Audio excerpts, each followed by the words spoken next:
Hi, everyone, and welcome to the podcast. Today, my guest is Kevin Rapp, and we did a little pre-talk, and I'm very excited to have him because I think he's genuinely a very fun person, a very creative person based on your career history, which I absolutely love, where you move around a lot. And my path was exactly the same before I kind of settled into what I do now.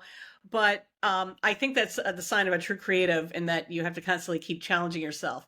But we're going to talk about right now. So, Kevin, tell me about what you're doing right now.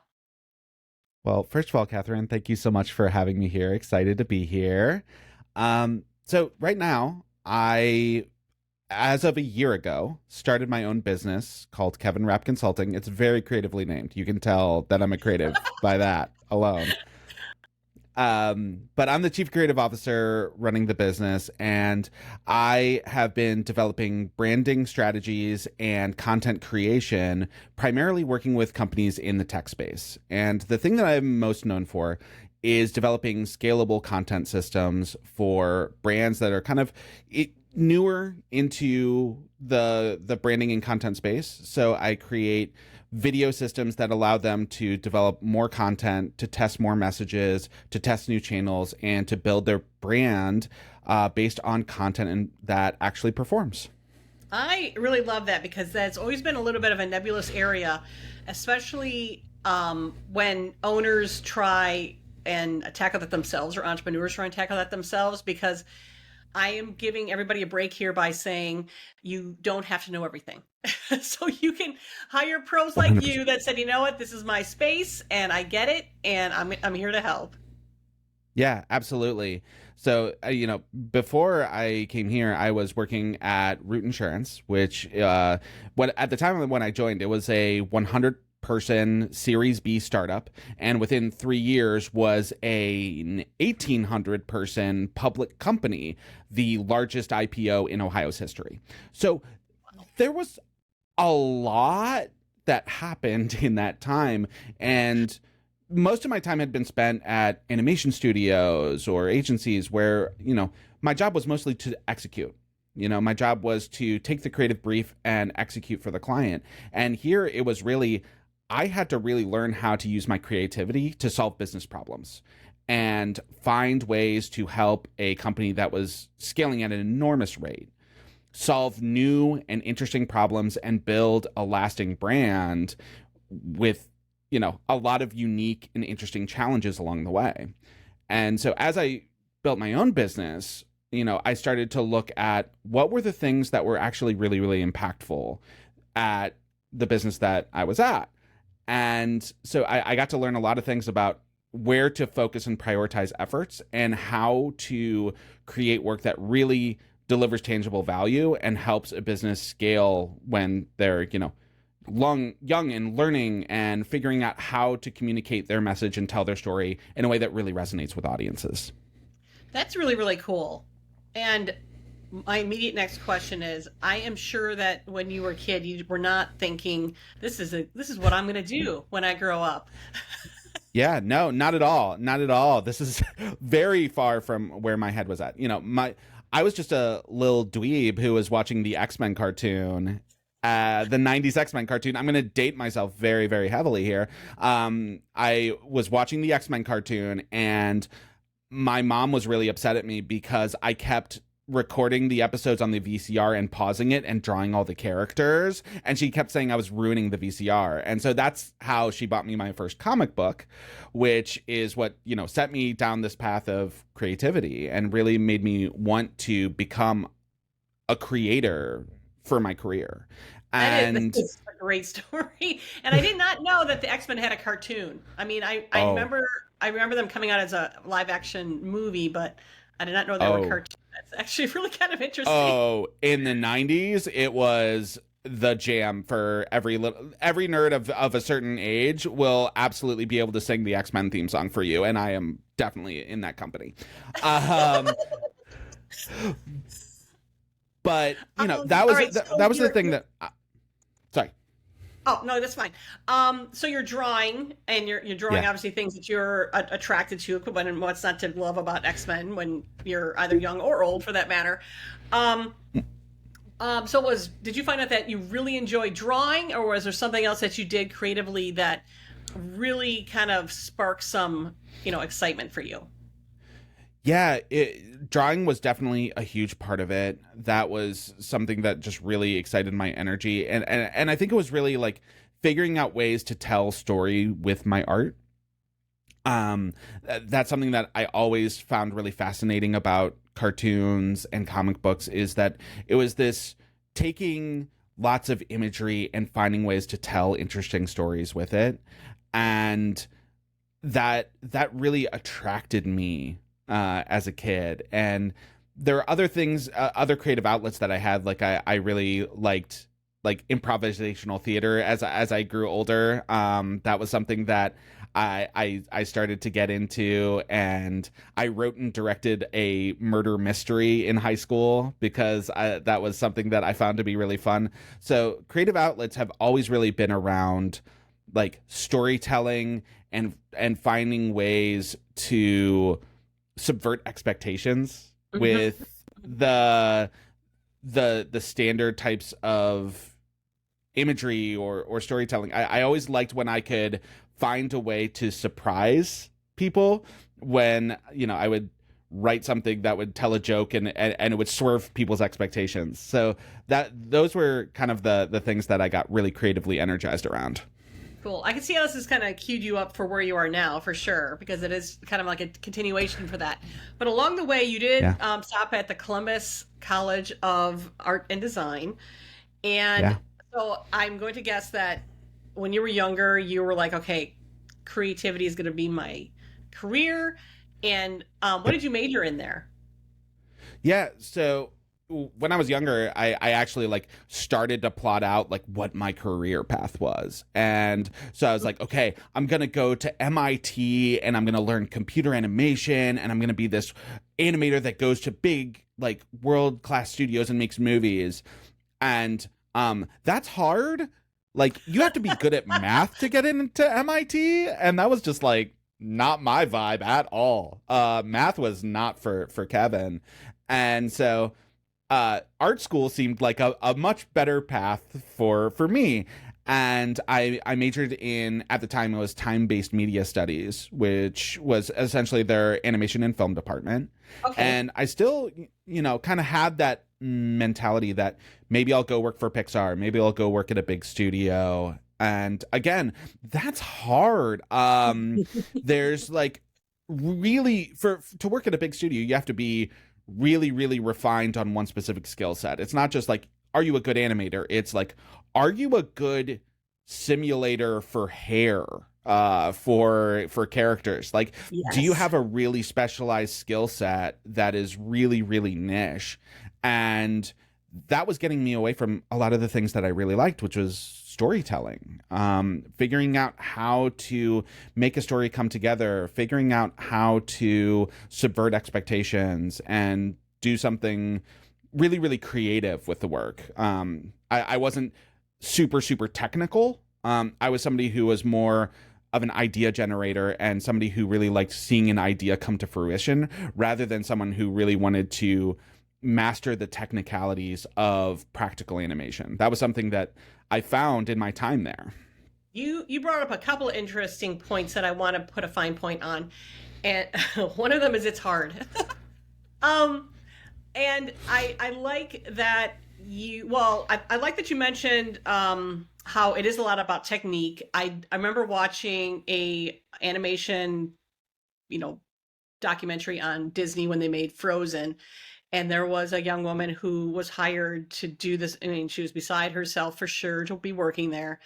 But her scene that she had to master was maybe 10 seconds. And this is Elsa running down a hill, up a little slope, and she hits the PowerPoint.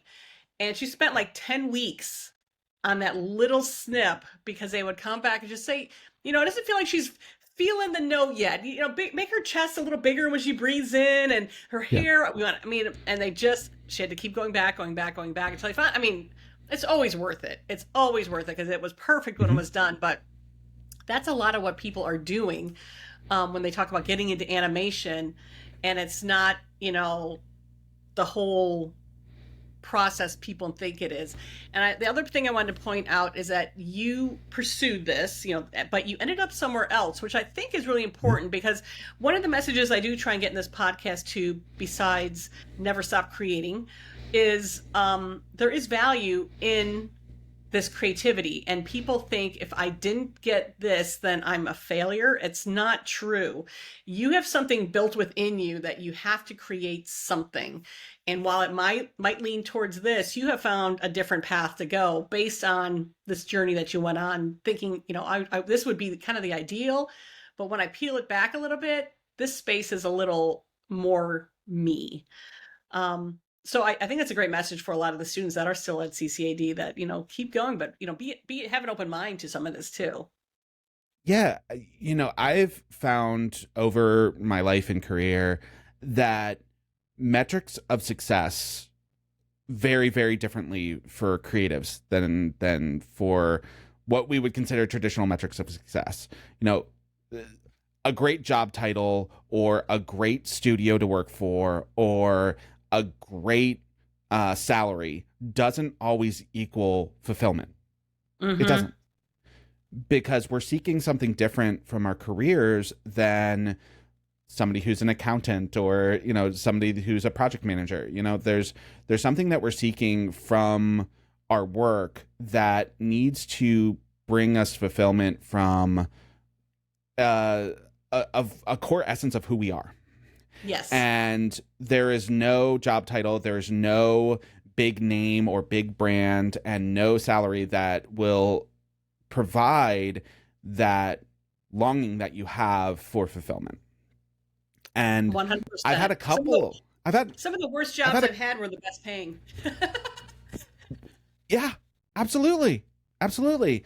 And I found that in a couple of different ways, right? Like, I found, when I started in 3D animation, I was like, oh, this isn't for me. There's something about this that I'm just not gelling with the creative. And there are times when I've worked at jobs and I said, oh, I'm just not connected to the day-to-day work, or I'm doing the thing I love, but I don't love it. Why don't I love it? Because I'm doing the thing that I thought I'd be doing. I'm working with bigger brands. I'm, doing the things that traditionally someone would look at and say, you're being really successful. You're doing what you set out to do. But it wasn't providing me with the fulfillment. And so I really had to sit down with myself and say, what do you really want out of this work? What do you really want out of a career? And I really identified 4 things that I knew I had to have in order to be fulfilled. And that was craft ideas that are creative and strategic, create experiences people want to repeat, build relationships based on trust and credibility, and cultivate a culture of fun and freedom. That's my why. That's my why statement. That is what I need. That's what I need in order to be happy. There's nothing in there about I have to work for Nike. There's nothing in there about how I have to be at this level of title. It's like, these are the things that I know at the end of the day, if I've accomplished those 4 things, I'll feel good about the way I'm working and the type of work I'm doing. And if I don't have those 4 things, it doesn't just affect my day-to-day work. It doesn't just make me feel less creative. It also pours into my life. I feel depressed. I don't feel connected, and I don't feel like me. Yeah. And so I always urge people to really inspect themselves and understand, what does this career mean to you, and what is important to you, and allow that to change over time. Because when you're younger, you might just want to be doing the coolest work, the flashiest work, and you might find over time that fills you less and less, and there's more fulfilling things. There are more ways to be fulfilled from your career. Again, you brought up a really great point, and I tend to encourage people to do this as well. I mean, my company does staffing and recruiting for creative people, and we get a lot of people just getting out there, and they do look for these big names and things like that. And I I can't discourage them from that entirely, because you can learn a lot on somebody else's dime. That's for sure. And Totally. I 100% believe, go learn real life somewhere, make a bunch of money, figure out what works for you and what doesn't, and then you can take that and start your own company if you want, which is essentially what I Absolutely. did too. It's based on all the corporate that I had, all the, small business, that I had, the retail experience. I was like, okay, I know what I don't want when I start my company, and which means I now know what I do want. And that's like the best place to be right there, is when you know that. And or even if you want to stay on a career path, you know which jobs you're going to accept next. It's like, what, I know I can do it. I know I can work hard. I know I can produce. I can work with a team, but now it's going to be my rules. Yeah. Honestly, a lot of the times the best lessons are cautionary tales. Absolutely. Absolutely. And when I get people coming to me that are really frustrated, I'm like, this is a great part of your story. That's always like the first thing that I say. And we Yeah. all have one. And I mean, the more exciting you can make it, I guess, the better, because then you can get a book deal or something. I don't know. But it just builds a lot of character, and I think you can do more. You just, get a little more calloused, and you learn more, and it's never been bad. I've never like looked back and, felt bad about any of the steps I made. I just learned so much. Yeah, it's a an important and valuable part of the journey that gets you to where you need to be. If I didn't have some of the experiences where I was like, oh, this doesn't feel right, I wouldn't know how to shift and how to make the steps that I needed to get where I needed to be. Absolutely. Absolutely. And now you have found your place with your own company, which I absolutely love. It's a very brave move, and you seem very happy with it, a year and plus into it. So Yeah. what is on the horizon for you right now? What are you still, big picture vision? What would you like this to be?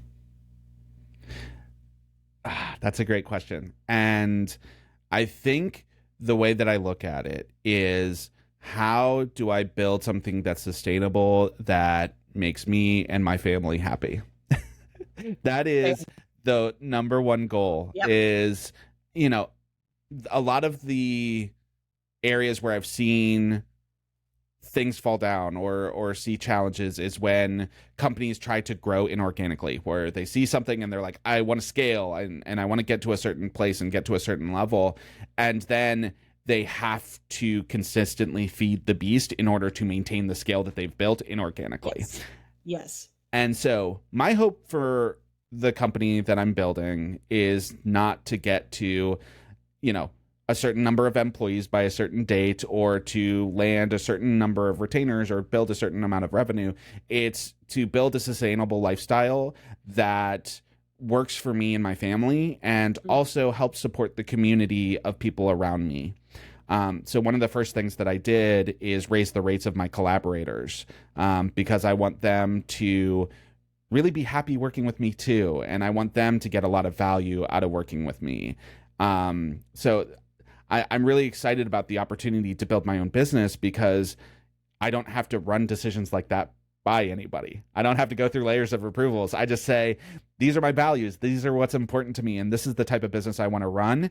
And then I say, okay, go do it then. And that's been one of the things that's really exciting to me, is I get to build a business on my terms, and I get to do it for the reasons that I find valuable, and get to build something that resonates with me, and is the thing that I would hope to want to work for. That's perfect. It's absolutely perfect. And I think you'll find a lot of joy in that. Just so everyone is aware, what is your ideal client? What does that look like? Great question. I'm mostly working with clients that are in the tech space. So usually around a Series B-ish startup. Sometimes I'm working with bigger clients too, but for the most part, I'm working with companies that have a pretty defined product. They know what their overall offering is, but they're having a little bit of a challenge figuring out how to market it, or maybe they just haven't done a lot of experimentation and testing yet. And so that's where I can come in and help them figure out how to build the right messaging, so that they can start marketing their product, and then help them figure out how to build scalable systems to allow them to build that brand in a scalable way. Very cool. Very cool. And then I have to ask, are you doing anything now that is really, really creative? I used to always say, Yeah. oh, I'm building my business. That's what I do to be creative. But are you drawing anymore? Are you, making ornaments out of styrofoam balls? I mean, what do you do that also kind of triggers a creativity that's beyond your job? Okay, so mine is super, super nerdy. Is I play Dungeons and Dragons with my friends. I Um, You're not my first Dungeons and and Dragons person, by the way. yeah, it is honestly one of my favorite forms of creativity because it's so much about what I love about what I do. It's collaboration, it's storytelling, it's Yes. building worlds, it's building a narrative and finding ways to play and yes and with each other.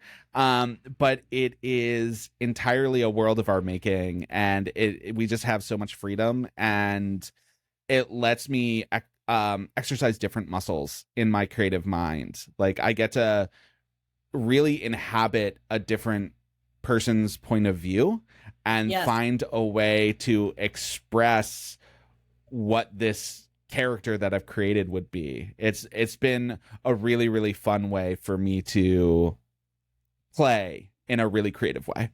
Do you have the opportunity to do that often? Like you have a I set date? do. Oh, awesome. Yeah. Yeah, I do. I have two groups, one that we play monthly and one that we play about biweekly. So we do this pretty regularly.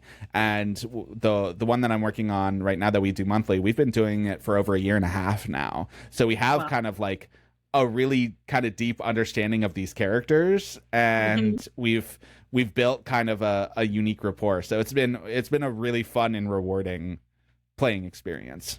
That is so fun. That is so fun.